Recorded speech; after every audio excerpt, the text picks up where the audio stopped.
오늘 주신 말씀을 가지고 교회다움이라는 제목으로 여러분과 말씀 나누겠습니다. 우리가 지난주까지 살펴봤던 사도행전 10장 전체의 내용은 초대교회의 역사에 있어서 또 복음의 역사에 있어서도 굉장히 대전환점을 이루는 그런 사건이 담겨져 있다라고 말씀을 드렸습니다. 그것을 또 우리가 살펴보았는데요. 예수님 명령하신 것처럼 복음이 예루살렘과 온 유대와 사마리아와 이제 그 땅끝을 넘어가는 그 전파된 것이 그 본문을 통해서 우리가 확인하게 되었습니다. 물론 여러분 처음 이방인에게 복음 전한 건 베드로가 아닙니다. 우리 사도행전 여러분 8장 말씀에 보면 빌립 집사가 여러분 그 대상이 누구였죠? 에디오피아 네시아에게 복음을 전했습니다. 자, 그런데 여러분 빌립 집사가 에디오피아 네시아에게 복음을 전할 때는요, 아무도 없는 유대 광야에서 개인적으로 그렇게 세례를 베풀고 복음을 전한 것입니다. 다시 얘기하면 유대 광야다, 이 얘기는 다른 어떤 유대인들이 보지 않았던 것, 다시 얘기하면 그런 유대인들의 시선을 신경 쓸 이유가 없는 곳에서 그냥 개인적인 만남 가운데 그 일이 일어나게 되었다라는 것입니다. 물론 아무도 모르겠지만, 하나님은 아시겠지만, 그래도 다른 어떤 유대인들은 모를 수도 있는 이야기죠. 자, 그런데 오늘 베드로의 경우는 다릅니다. 여러분, 정말로 복음의 문이 이제 이방인 넘어갔습니다 라고 말할 수 있는 이유는 무엇인가 하면, 사실 이방인과 이 베드로의 만남, 이 고넬료의 만남은 아무도 없는 개인적인 만남, 이런 거 아니죠. 여러분, 다 드러난 공개적인 만남입니다. 무슨 얘기냐면, 여러분 베드로도 누구랑요? 욥가에서 오늘 말씀해 보니까 6명이 함께 왔다라고 이야기합니다. 6명이 함께 했던 성도들과 함께 그 고넬료의 집에 들어가게 되었고, 고넬료도 개인적으로 혼자만 있었습니까? 아니죠. 거기에는 가족과 친지들과 심지어는 친구들까지 다 불러서 그래서 같이 만나진, 어떻게 보면 공개적이고 정말 공식적인 그런 만남이 일어나게 되었다라는 것입니다. 게다가 여러분 베드로는 초대교회에서 가지고 있는 지위가 뭡니까? 초대교회의 대표적인 대표 지도자의 역할을 감당하고 있어요. 자, 그러니까 베드로 입장에서는 여러분 초대교회의 대표 지도자가 지금 이방인들과의 그 만남을 금지하던 당시의 유대인들의 모든 관습 아니면 전통 이런 걸 다 깨버리고요, 지금 그 이방인의 집에 들어가서 만남을 가졌을 뿐만 아니라 복음을 전하고 세례까지 주었다라는 이것은 사실 굉장히 쉬운 일이 아니었다라는 것이죠. 왜요? 그랬다는 자칫 유대인들에게 엄청난 비난과 손해를 감수해야 되는데 베드로는 그것을 기꺼이 감수하더라, 주시하지 않더라라는 것입니다. 왜요? 하나님의 뜻이기 때문에 그렇죠. 하나님의 뜻이 거기 있기 때문에 기꺼이 순종했다라는 것입니다.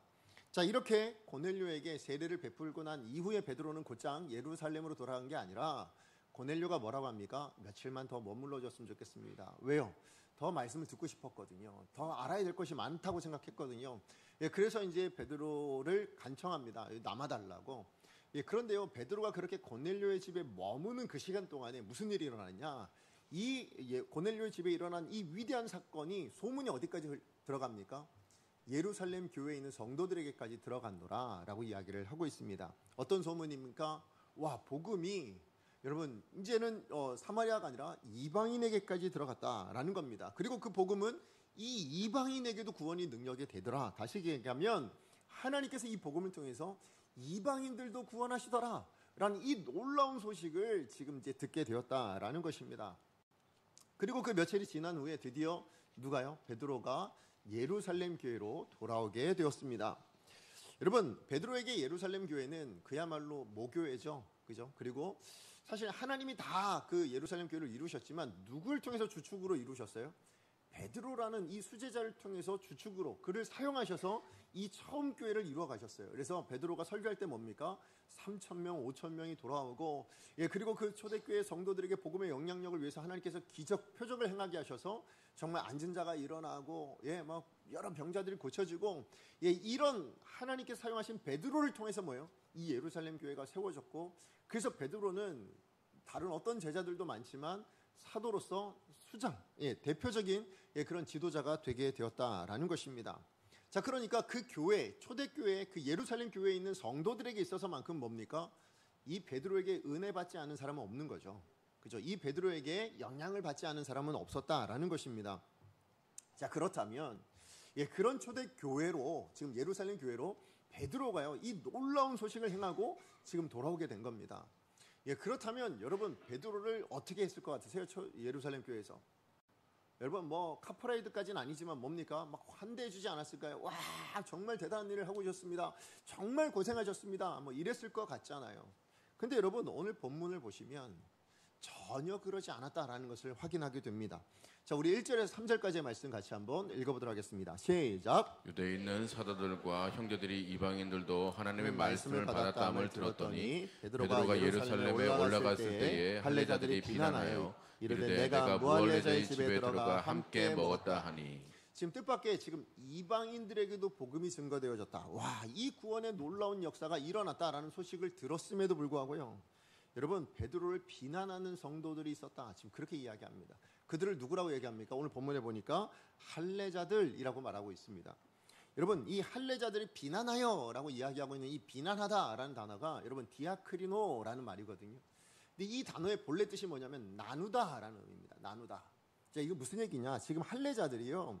지금 이 할례자들과 무할례자들인 이 사람들을 나눴다라는 거예요. 분리시켜놨다라는 거예요. 난 니들이랑 달라. 지금 이렇게 생각하고 있다는 거예요. 근데 심지어 여러분 여긴 누구까지 나눈 겁니까? 그 무할례자들에게 세례를 베풀고 구원을 허락해 복음을 전했던 이 베드로까지도 싸잡아서 뭡니까? 나눴다라는 거예요. 예, 그래서 우리는 할례자. 근데 너는 무할례자에게 심지어 복음 전하고 같이 식사를 했다고? 너는 우리랑 달라. 너는 부정해 하면서 나누어 버렸다라는 거예요. 이게 비난하다라는 말에 담겨져 있다라는 것입니다. 여러분 그러므로 지금 이 베드로를 향한 이 비난이요, 이 사건이요, 여러분 할례자들의 이 비난의 사건은 단순히 그냥 한 개인에 대해서 그냥 비난했다 이렇게 생각하시면 안 됩니다. 여러분 오늘 본문에 일어난 이 사건은 굉장히 위기요 어마어마하게 심각한 사건이 됩니다. 왜 그럴까요? 여러분 이 교회가 처음 교회잖아요. 초대교회잖아요. 게다가 지금 이 안에 무슨 일이 일어나고 있는 겁니까? 하나님의 위대한 역사가 드디어 복음이 열방을 향해 땅끝을 향해 넘어가는 그 위대한 역사가 일어난 그 순간에 여러분 찬물을 끼얹는 일이잖아요. 그래서 자칫 뭡니까? 난이다. 불리하다. 뭡니까? 교회가 쪼개질 상황이 옵니다. 여러분 처음 교회, 그 초대교회, 그 모체가 되는 그 교회에 지금 분리가 되어지고 깨어질 그 위기가 지금 찾아온 겁니다. 하나님의 그 승승장구하고 있는 복음의 역사가 갑자기 여러분 찬물로 끼어져 버려 식어버릴 수 있는 정말 위험한 상황에 지금 일어나게 되었다라는 것이죠. 근데 정말 감사한 건 뭐냐면 여러분 오늘 본문에 제가 1절부터 18절까지잖아요. 이 사건의 결말이 어떠하냐? 정말 감사한데 뭐냐면 여러분 이 비극적인 어찌 보면 굉장히 위험한 이 사건, 이 문제가 일어났음에도 불구하고 하나님께 영광을 올려드리는 걸로 마무리가 되더라는 거예요. 자, 우리 18절 말씀 같이 한번 읽어보도록 하겠습니다. 시작. 그들이 이 말을 듣고 잠잠하여 하나님께 영광을 돌려 이르되 그러면 하나님께서 이방인에게도 생명 얻는 회개를 주셨다 하니라. 예, 정말 초대교회 안에 정말 자칫하면 큰 분열이고 갈등이 일어날 뻔한 이 위험한 사건 안에 여러분 이것이 너무나도 아름답게 그죠? 정말 아름다운 교회의 모습으로 잘 마무리가 되더라. 해결이 되더라라는 것을 보게 됩니다. 여러분 교회라고 갈등이 없을 수 있을까요? 예, 갈등 없는 교회는 없습니다. 여러분 문제 없는 교회가 있겠습니까? 문제 없는 교회는 없습니다. 그러나 이런 갈등과 이런 문제들을 어떻게 해결하느냐, 예, 그 모습이 바로 진짜 교회다운 모습을 분별하게 될 줄로 압니다. 그죠? 이런 갈등, 이런 문제 다 교회들마다 다 있거든요.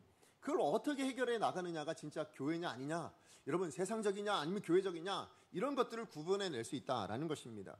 그러므로 오늘 본문의 초대교회는 문제없는 교회가 아닙니다. 갈등이 없는 교회가 아닙니다. 여러분 완벽한 성도들만 모여 있어서 그래서 완벽한 교회를 이루고 있는 것, 그게 초대교회가 아닙니다. 우리가 초대교회로 돌아가자라고 얘기하는 그 초대교회가 정말 아무 문제가 없고 흠이 없는 그런 교회였냐? 그렇지 않다는 걸 오늘 본문을 통해서 우리는 또 확인합니다. 자, 그렇다면 왜 우리가 초대교회로 돌아가자라는 이 구호가 의미 있게 들려오냐? 그것은 지금 어느 교회나 마찬가지일 텐데 오고 오는 모든 교회가 문제가 있고 갈등이 일어날 수 있습니다. 그런데요, 너무나 또 아름답게 해결해 나가는 이 초대교회의 모습을 볼 때, 그렇죠? 이 문제를 통해서도 오히려 하나님께 영광 올려드리는 그런 교회의 모습을 볼 때 이 교회야말로 하나님께서 기뻐하시는 교회가 아니겠냐는 거죠. 그죠? 문제 없는 그런 교회가 없다면 이 모든 문제 가운데 있는, 모든 갈등 가운데 있는 교회가 이렇게만 마무리가 될 수 있다면 하나님이 얼마나 기뻐하실까요? 이런 교회야말로 어쩌면 정말로 우리가 본받아야 될 진짜 교회다운 교회가 아니겠냐. 그 이야기를 해주고 있다라는 것이죠. 자, 그렇다면 여러분 오늘 본문의 메시지를 통해서 그럼 우리가 본받아야 되고 우리가 반드시 그렇게 되어져야 될 교회다움은 뭐냐라는 거죠. 그러니까 오늘 이 교회를 이루어져 가고 있는, 어떻게 보면 초대교회가 아직 완성된 건 아니잖아요. 그 완성의 교회를 이루어 가고 계시는 이 과정 안에서 일어난 이 사건을 통해서 여러분 이 위기의 사건을 해결해 나가는 그 과정 안에서 하나님께서 교회다움에 대한 분명한 메시지를 담아 놓으셨다라는 것이죠. 예, 그러므로 교회가 뭐냐? 예, 교회는 어떤 교회가 진짜 교회다운 교회냐라는 것에 대한 메시지, 오늘 본문 사건을 통해서 두 가지로 여러분과 함께 나누기 원합니다. 자, 첫 번째입니다. 첫 번째 교회다움은 여러분 교회가 다른 사람에 대해서예요.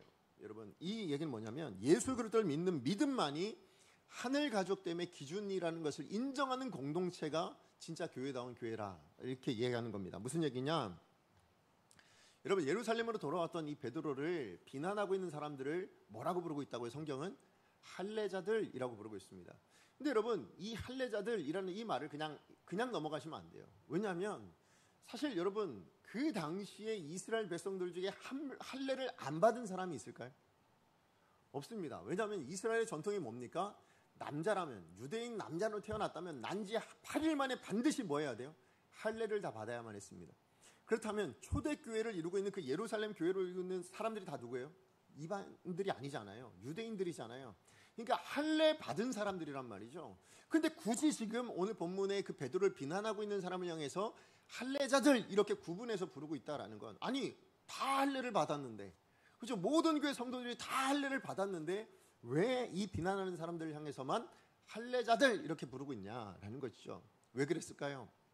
그것은 이 모든 성도들 가운데요, 여러분 다 우리가 성도 되는 건 기준은 뭡니까? 예수 그리스도를 믿어서, 예, 그래서 우리가 구원받았다 해서 그래서 교회로 모이지만 그 예수 그리스도를 믿는 사람들 가운데 어떤 사람들이 있었냐면 자기만의 기준을 내세운 거예요. 뭐라고 얘기하냐면 할례야말로 뭐냐면 진짜 하나님의 자녀 되는 기준이다, 이렇게 얘기하는 겁니다.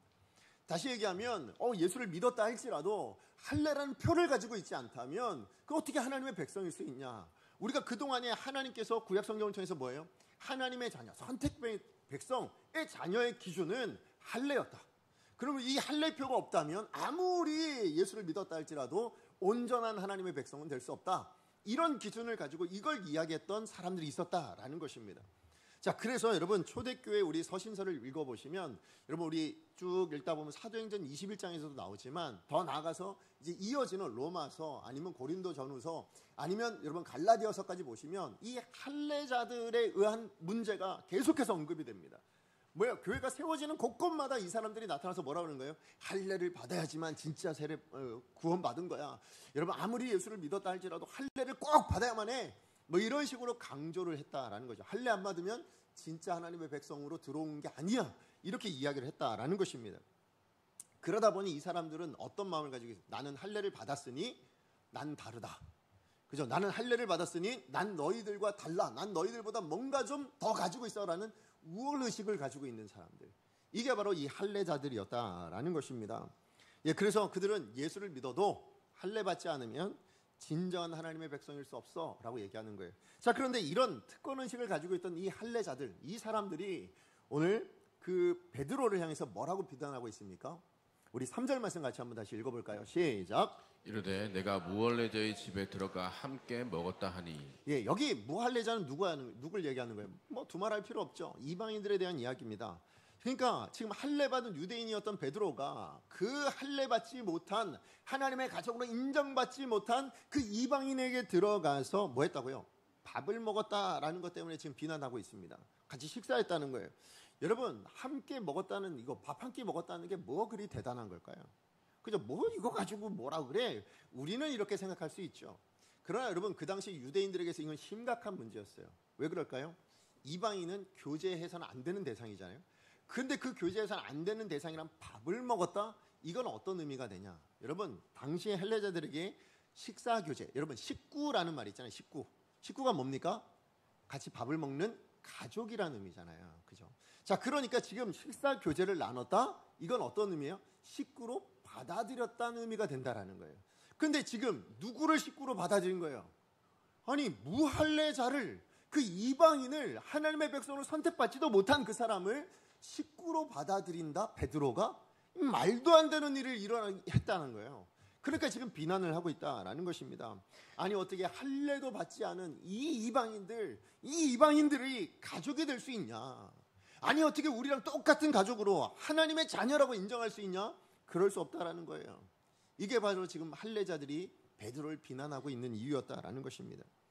그러면 이 할례자들의 비난에 대해서 베드로가 하고 있는 답변이 뭡니까?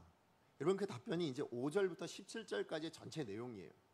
근데 여러분 5절부터 17절까지 우리가 다 읽어봤지만 여러분 이 내용이 다 뭐예요? 제가 이 말씀 볼 때 저 느낌은 뭐였냐면 야 이거 10장 다시 설교해야 되나? 이런 느낌이었어요. 그렇지 않아요? 10장에 있는 내용을 고스란히 다 지금 설명해주고 있습니다.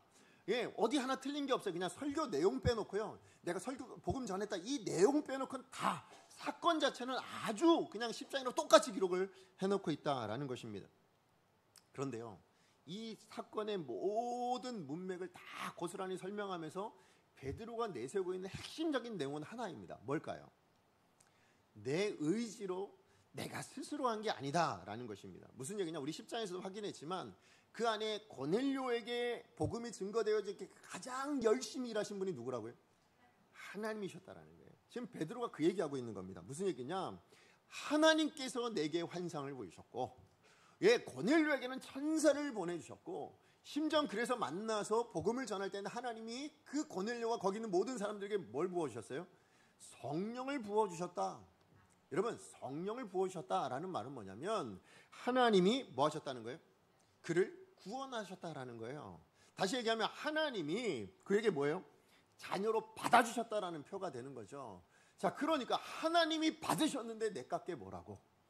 내가 뭐라고 하나님의 뜻을 따라 순종해야 될 내가 당연히 세례를 베풀어야 되는 거 아니냐? 내가 하나님의 가족으로 받아들여야 되는 거 아니냐? 내가 원해서 한 게 아니라 하나님이 그렇게 하셨기 때문에 나도 했다. 그 얘기를 하고 있는 것입니다. 결국 그럼 베드로가 설명하고자 한 건 뭡니까? 지금 할례자들의 이야기하는 하늘 가족의 기준이 뭐냐는 거예요. 우리 가족으로 받아들이는, 우리 믿는 성도로 받아들이는 그 기준이 뭐냐는 거죠. 그걸 지금 설명하고 있잖아요. 뭐라고 설명하고 있습니까? 할례자냐 아니냐 이게 기준이라고 얘기하나요? 아닙니다. 여러분, 이 교회를 이루고 있는데 하나님께 세우신 기준은 단 하나밖에 없더라라는 겁니다. 그게 뭐예요? 예수 그리스도를 믿느냐 아니냐죠. 저 할례를 받았냐 아니냐 이거 아니라는 것입니다. 아니면 유대인이냐 아니냐 이것도 아니라는 거예요. 여러분, 신분과 남녀노소가 기준이 됩니까? 기준일 수 없다라는 것입니다. 아니면 나랑 같은 상황 가운데 놓여 있는 사람, 나랑 같은 뜻을 가지고 있는 사람, 아니면 나랑 맞느냐 안 맞느냐 이게 하늘 가족의 기준입니까? 그러지 않습니다. 우리가 사실 뭐 부부된 것도 부부 되어서 난 이후에 뭐예요? 나랑 맞지 않으면 이혼하고 그래서 가족이 안 되고 이렇지만 여러분, 교회는 그러지 않다는 거예요. 여러분, 하나님이 제시하신 유일한 기준은 뭡니까?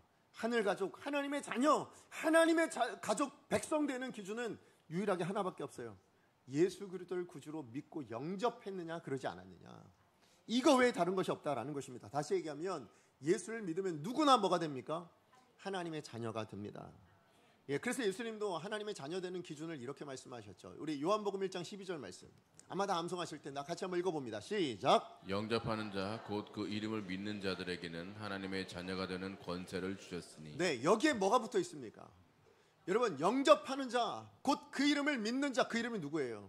예수 그리스도밖에 없습니다. 그러면 그 이름을 믿는 자들에게 뭐라고요? 하나님의 자녀가 되는 권세를 줬습니다. 예, 하나님의 자녀가 되는 권세를 받는데 여러분, 다른 어떤 무엇이 붙어 있습니까? 여러분, 예수 믿는 것 말고 뭐가 붙어 있냐고요? 예수 믿는 것 말고 다른 어떤 조건이 있냐고요? 없습니다.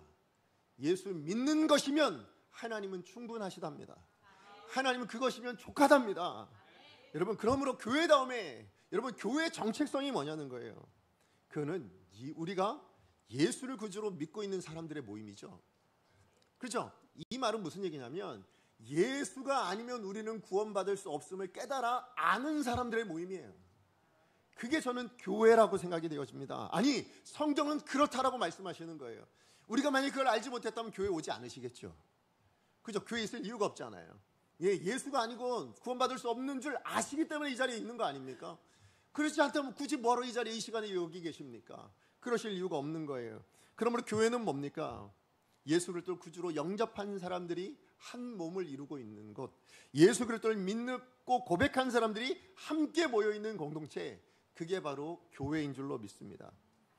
다른 말로 이야기하면 여러분, 여기에 예수 믿는 것 외에 같은 것을 가지고 있는 사람이 있습니까? 모양이 같습니까? 얼굴이 같습니까? 고향이 같습니까? 물론 같은 분들도 계시겠지만, 태어난 곳이 같습니까? 부모님이 같습니까? 뭐 같은 분들도 계시겠지만, 그래 다 달라요.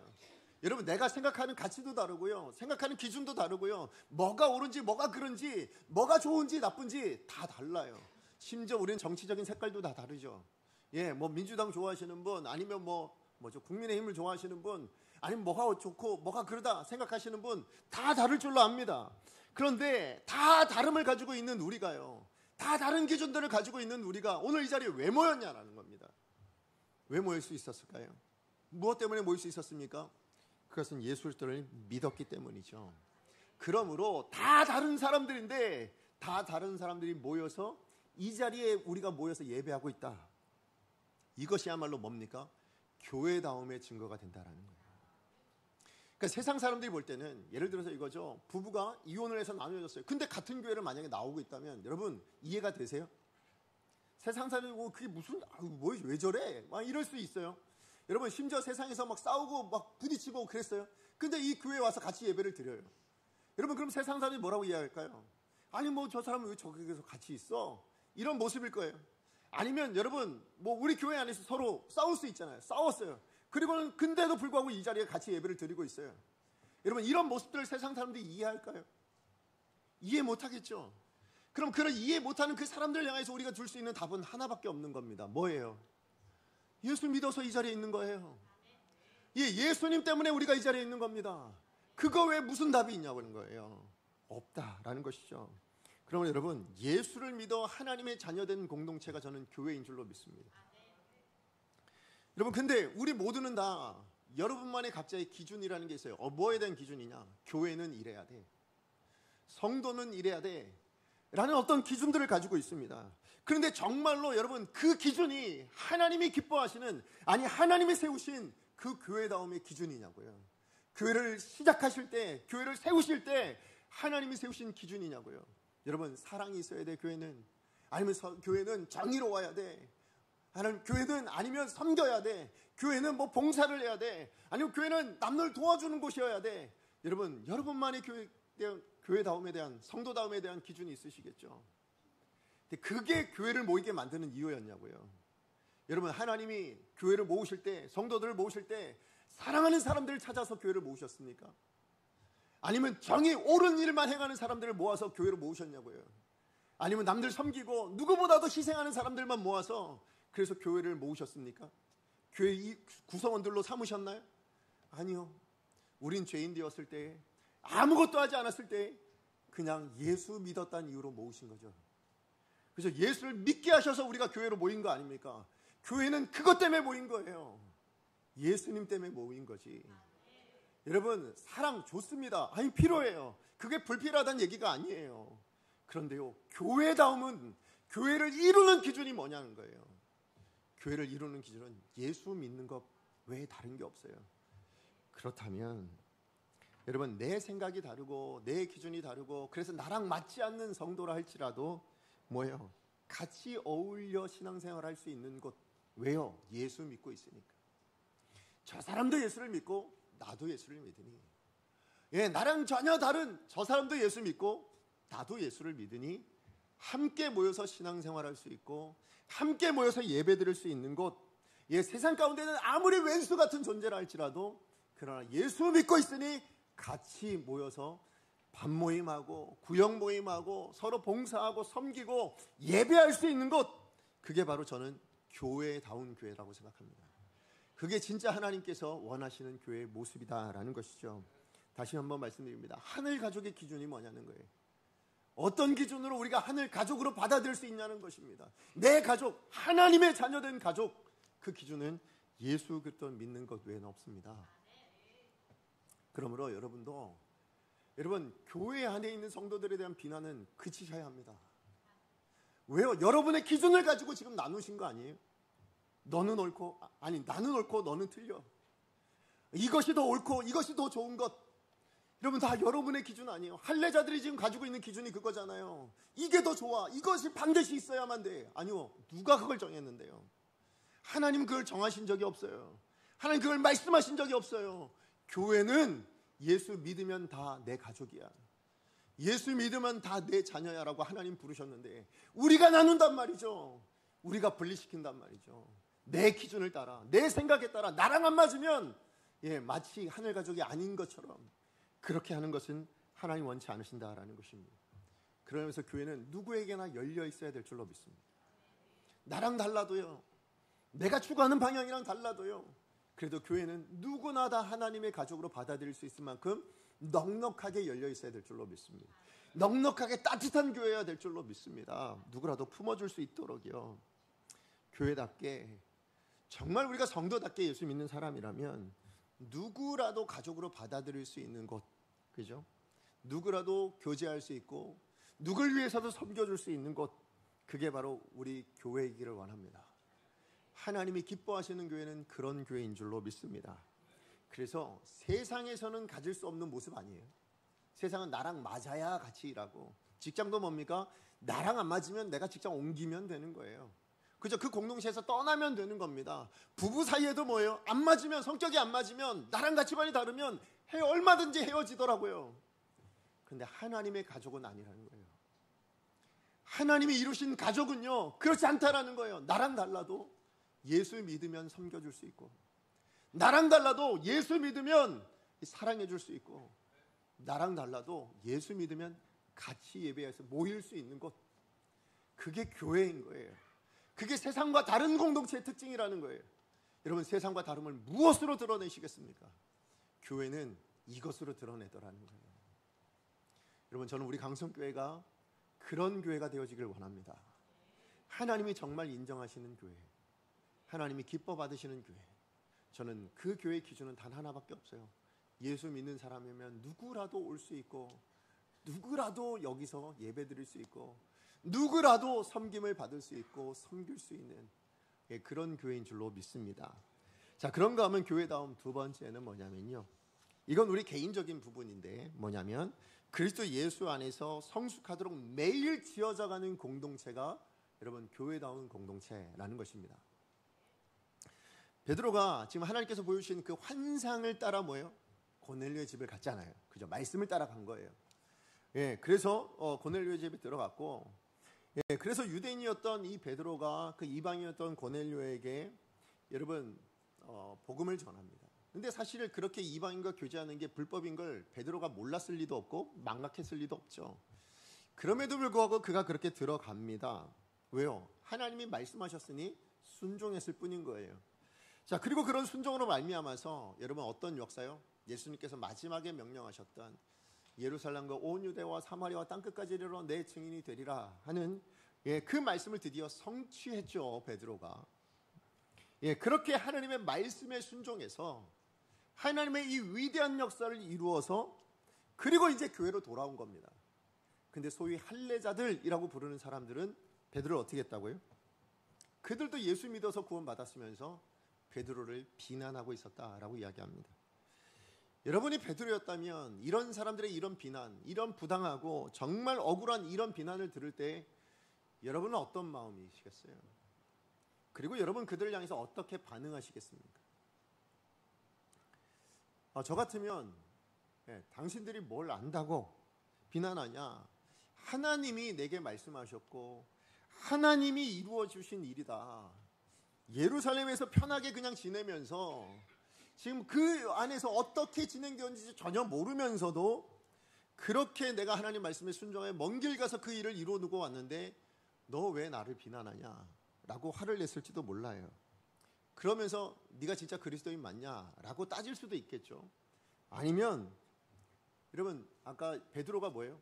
초대교회 지도자잖아요. 그죠? 그리고 초대교회 지도자로서 그가 영향을 안 미친 사람들이 없어요. 그 교회에 있는 사람들은 누구나 다 베드로의 설교를 들었을 것이고 베드로의 치유하는 기적들을 누렸을 것이고 그걸 다 받았을 거예요. 할례자들에게는 없었겠습니까? 있었겠죠. 그러면 내가 예루살렘 교회를 대표하는 사도인데 네가 어떻게 나한테 이럴 수 있냐? 그래서 네가 나갈래? 내가 나갈까? 하면서 권위로 오히려 억압할 수도 있고 화를 냈을 수도 있었을 거라 생각합니다. 아니, 저는 베드로라면 그랬을 수 있다고 생각합니다. 여러분, 왜냐하면 베드로의 성정이 뭔지 아십니까? 베드로의 성정은 불의를 못 참는 욱하는 성격을 가지고 있습니다. 그래서 여러분, 예수님을 잡아가려고 할 때 베드로가 뭐 했어요? 칼을 들고 말고의 길을 내리쳤단 말이에요. 왜요? 그건 억울한 일이니까, 아니니까 화를 냈단 말이죠. 이 베드로의 성정이 어디까지 나타나냐면, 여러분, 사도행전 4장에 보면 이 베드로가 복음 전할 때 산헤드린 공회에 있는 사람들이 베드로와 그 복음 전하는 사람을, 그죠, 요한이죠, 요한을 데리고 사로잡아 옵니다. 그리고 협박을 하죠. 때리면서 뭐라고요? 예수의 이름으로 말하지도 말고 전하지도 마, 가르치지도 마, 이렇게 명령을 합니다. 자, 그랬을 때 그 협박에 대해서 베드로가 불같이 화를 내며 이렇게 얘기하죠.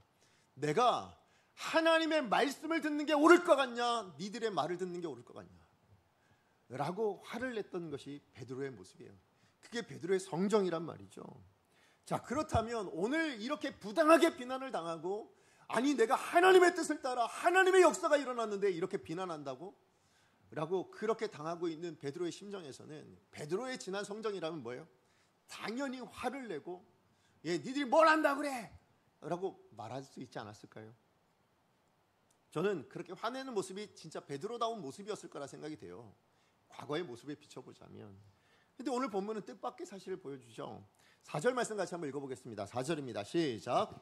베드로가 그들에게 이 일을 차례로 설명하여. 지금 베드로가 하고 있는 일은 뭡니까? 할례자들의 이런 부당한 억울한 비난에 대해서 동일하게 맞대응하고 있지 않죠.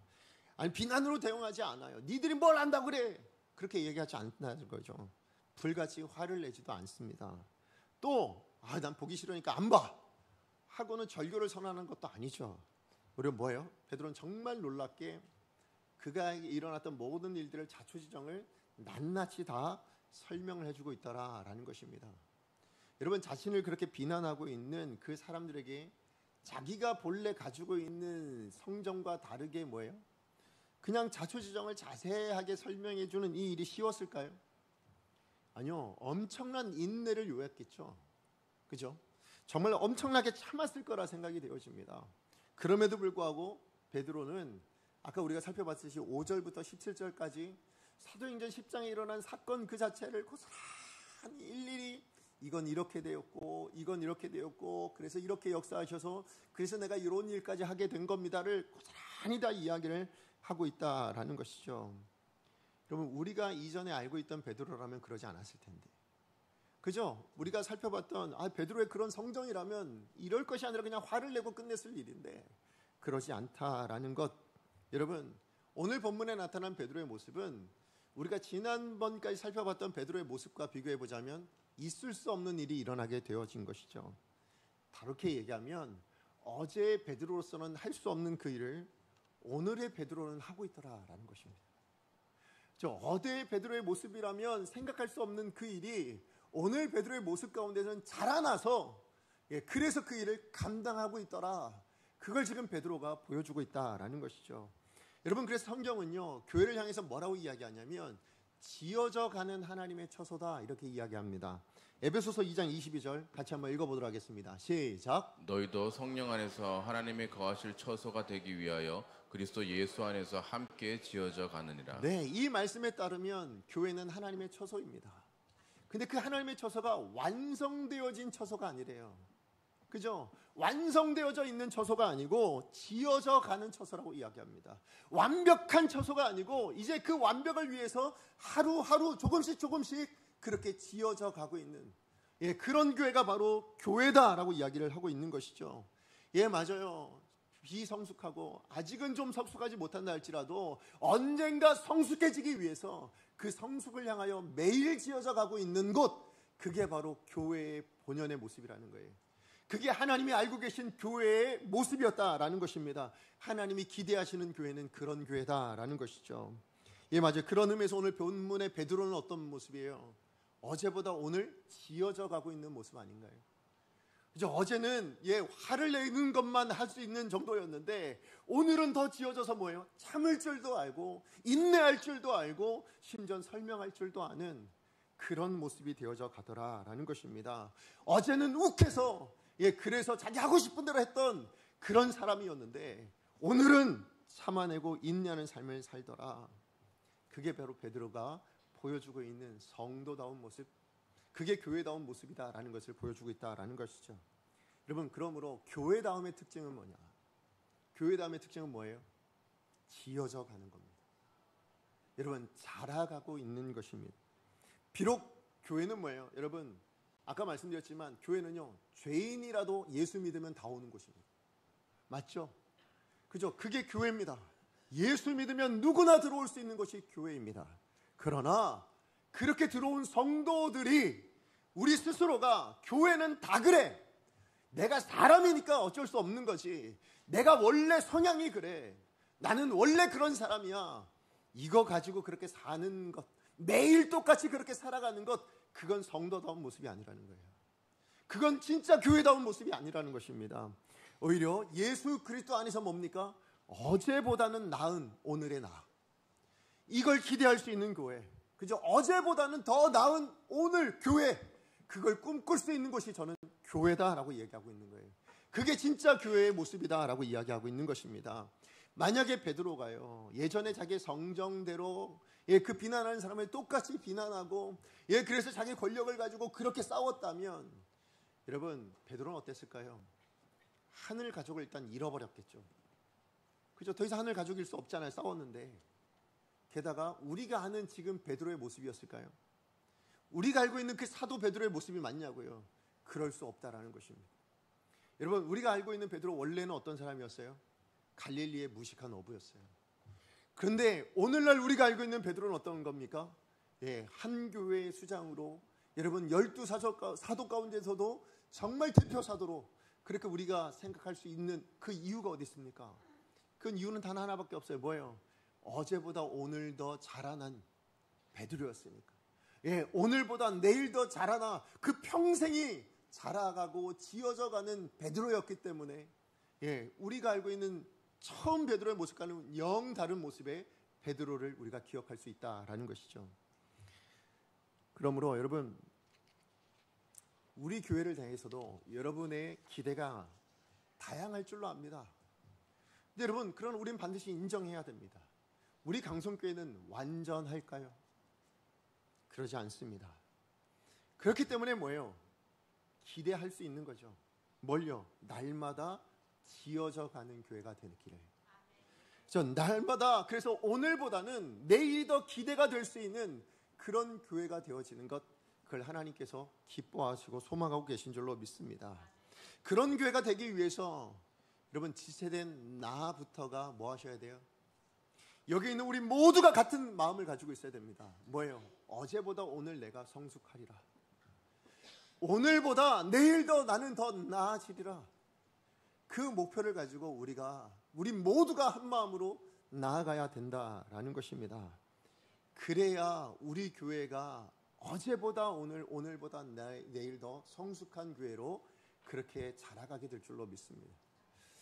여러분, 그런 의미에서 질문 하나 드립니다. 여러분, 올해 1월 1일 날 여러분 다 작정하셨죠? 하나님 앞에. 여러분, 뭐 목표를 세우셨겠죠? 내가 이런 성도가 되겠다, 이런 모습으로 되겠다. 자, 그런데 2024년 10월 13일 오늘 여러분의 모습과 비교해서 여러분, 1월 1일보다 좀 나아지셨습니까? 1월 1일과 좀 달라지셨습니까? 하나님 보시기에 더 자라나고 하나님 보시기에 더 지어져간 그런 모습으로 지금 계십니까?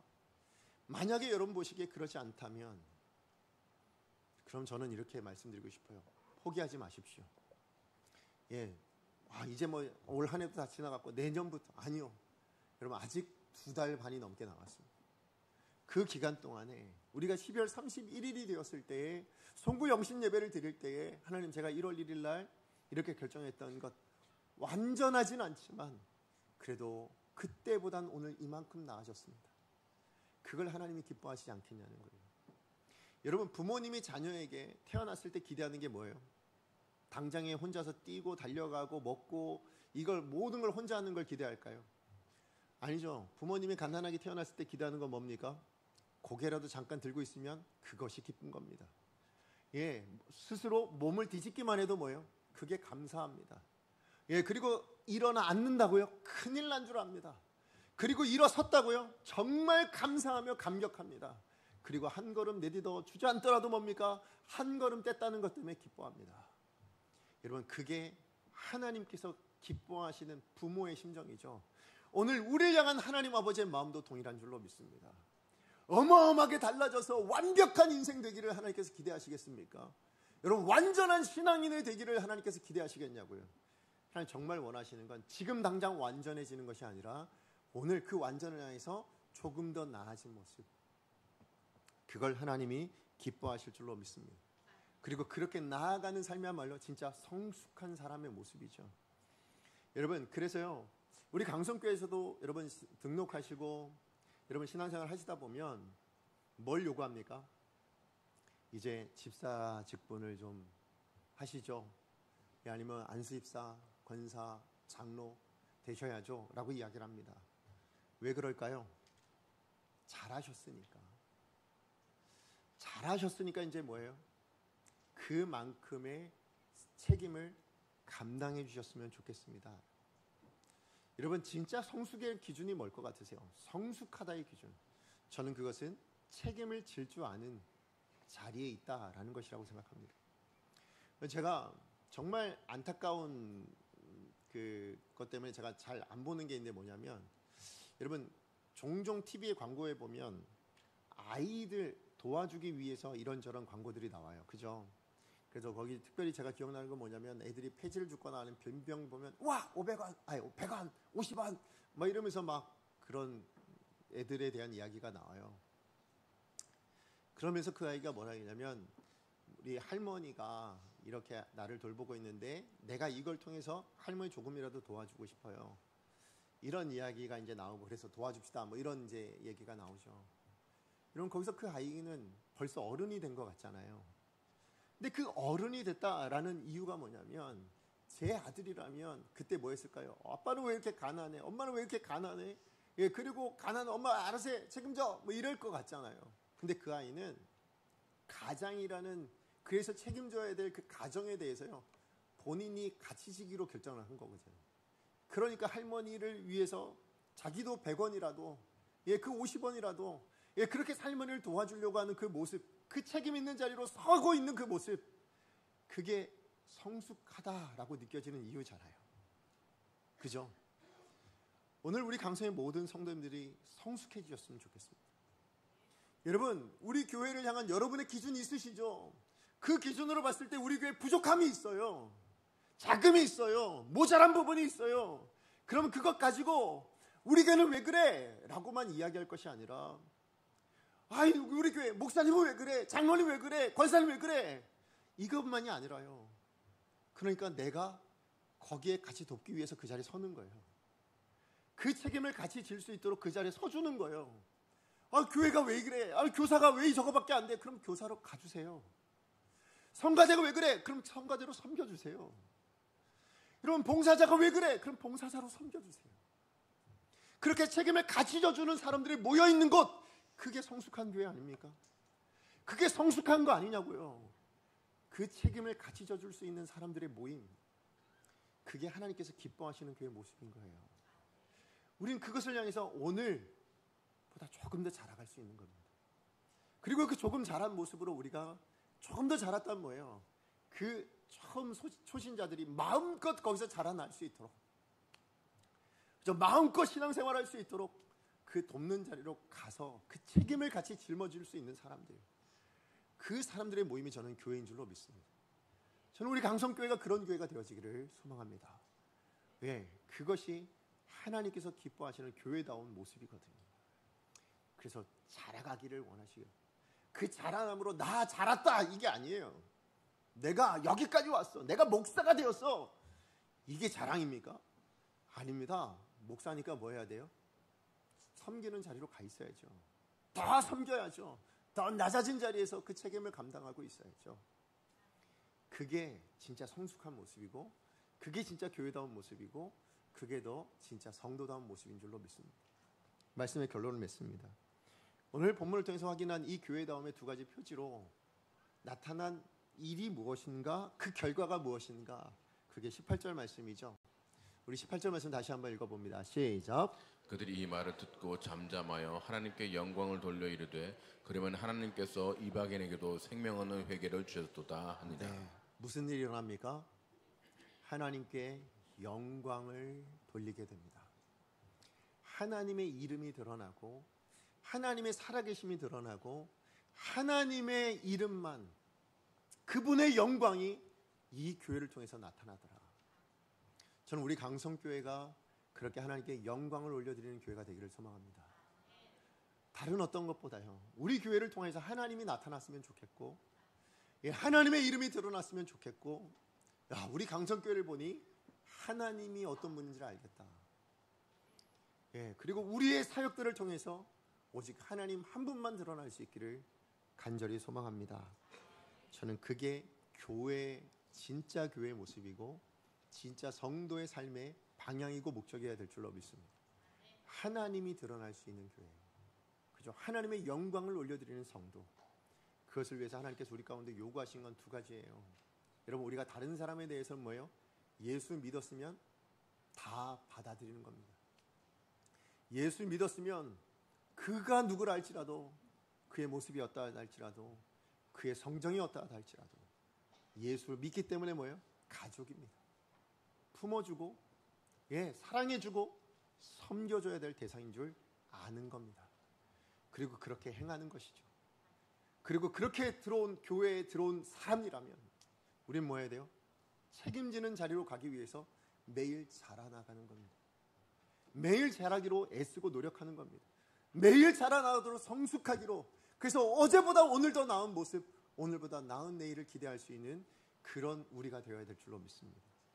그리할 때 하나님이 영광 받으십니다. 그리할 때 하나님의 영광을 드러내는 교회다운 교회, 성도다운 성도가 되어질 줄로 믿습니다. 그것을 기대하고 소망하고 결단하는 우리 강성교회가 되기를 다시 한번 간절히 축원합니다. 말씀 생각하면서 함께 찬양하겠습니다. 오늘 우리가 부를 찬양은 제목 자체가 교회입니다. 우리 가사를 생각하면서 오늘 말씀 생각하면서 함께 결단하는 마음으로 찬양합니다.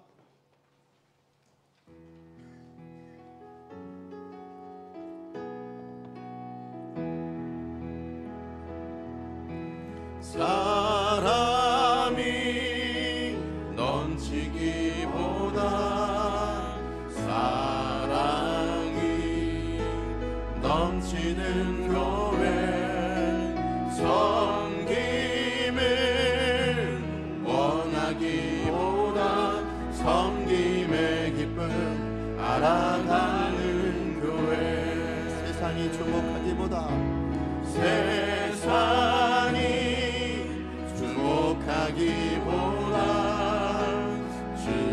주님이 주목하는 교회, 화려한 겉모습보다 중심이 주를 향한 교회, 고백합니다. 주님이 피로 사신 아름다운 교회, 서로를 사랑함으로 하나 되는 교회, 주님이 머리 되신 거룩한 교회, 우리 함께 만들어가요. 내 작은 생각보다 내 작은 생각보다도 하나 됨에 소중함하는 교회, 세상에 알려지기보다 서로가 서로 깊이 아는 교회, 주님이 피로 사신 아름다운 교회, 서로를 사랑함으로 하나 되는 교회, 주님이 머리 되신 거룩한 교회, 우리 함께 만들어가요. 주님이 피로 사신 아름다운 교회, 서로를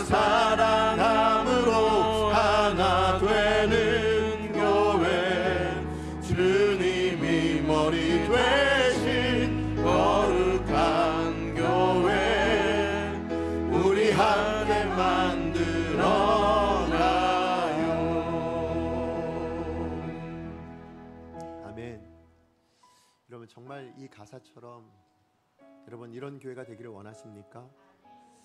예, 정말 세상이 주목하지 않고 세상에 이름이 나지 않아도 하나님이 주목하고 하나님께 이름이 난 교회, 저는 그게 우리 강성교회였으면 좋겠습니다.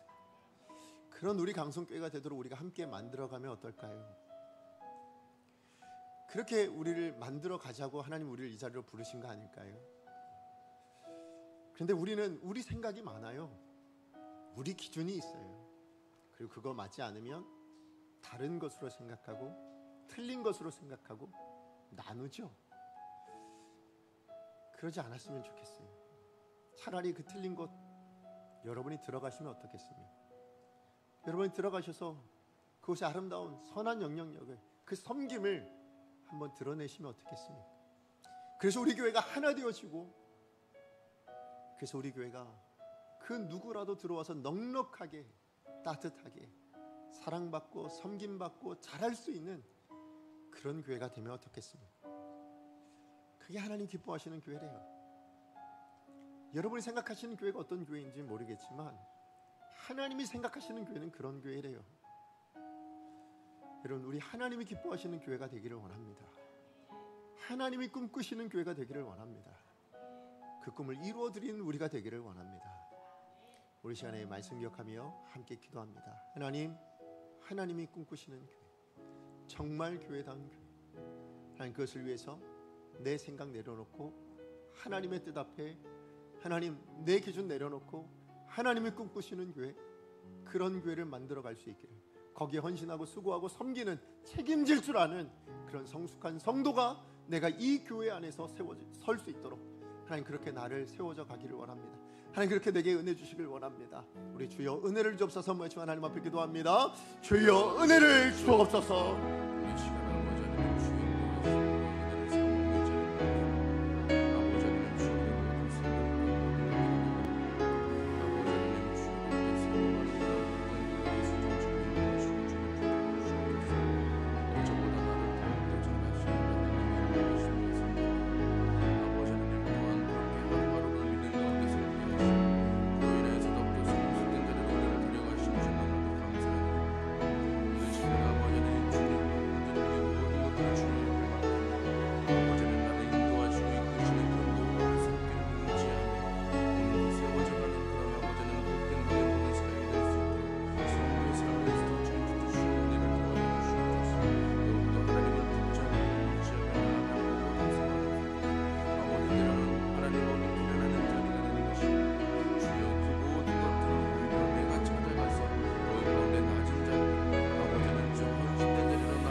하나님 감사합니다.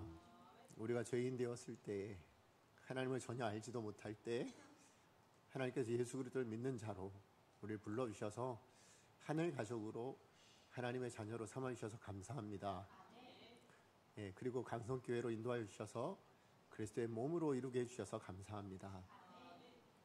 이제 이 몸된 교회가 하나님 누구라도 하나님의 자녀로 예수를 믿는다면 누구라도 품어줄 수 있는 교회가 되기를 하나님께서 원하심을 보게 해주셔서 감사합니다. 하나님, 우리 교회가 그렇게 넉넉한 교회고 그렇게 따뜻한 교회고 그렇게 하나님의 마음이 드러날 수 있는 교회가 되기를 원합니다. 그리고 그런 누구라도 들어오면 매일매일이 자라갈 수 있고 정말 아름답게 성장해 갈 수 있고 누구라도 정말 보호받으며 그렇게 내가 신앙이 성장한다고 느껴질 수 있을 만큼 그렇게 성숙한 우리 모든 성도님들이 되어지기를 원합니다. 하나님, 그 어려운 일들이 우리에게 책임으로 주어진다면 하나님 기꺼이 그 자리로 설 수 있는 그런 우리 성도님들 되게 하여 주시옵소서. 우리 생각으로 비난할 수도 있고 판단할 수도 있고 또 나무랄 수도 있습니다. 그러나 그 마음을 가지고 그 기준을 가지고 건강하게 그것을 들어가 세워줄 수 있는, 예수님이 정말로 심판할 수밖에 없는 우리에게로 찾아 들어오신 것처럼 우리도 우리 교회의 연약한 곳에 찾아 들어가서 그것을 세워줄 수 있는 그런 성숙한 성도들이 많아지기를 원합니다. 그래서 우리 교회는 어제보다 오늘 더 나아지는 교회, 오늘보다 내일이 더 기대가 되는 교회, 하나님 그런 우리 강성교회 되기를 간절히 소망합니다. 하나님 여기 있는 우리 성도님들이 그렇게 우리 교회를 만들어갈 수 있도록 하나님께서 우리를 불러주신 줄 알고 하나님 오늘 주신 말씀을 가지고 우리 자신을 돌아보고 결단할 수 있는 귀한 이 시간 되게 하여 주시옵소서. 또 이것이 전부가 아니라 우리 삶에서도 마찬가지여야 될 줄로 믿습니다. 내가 선 자리가 어느 자리가 되었든 어제보다 오늘 더 하나님의 사람다운 모습으로 살아낼 수 있는 복된 하나님의 사람 되도록 성령님께서 도우시고 성령님이 함께하여 주시옵소서. 예수님의 이름으로 기도합니다. 아멘.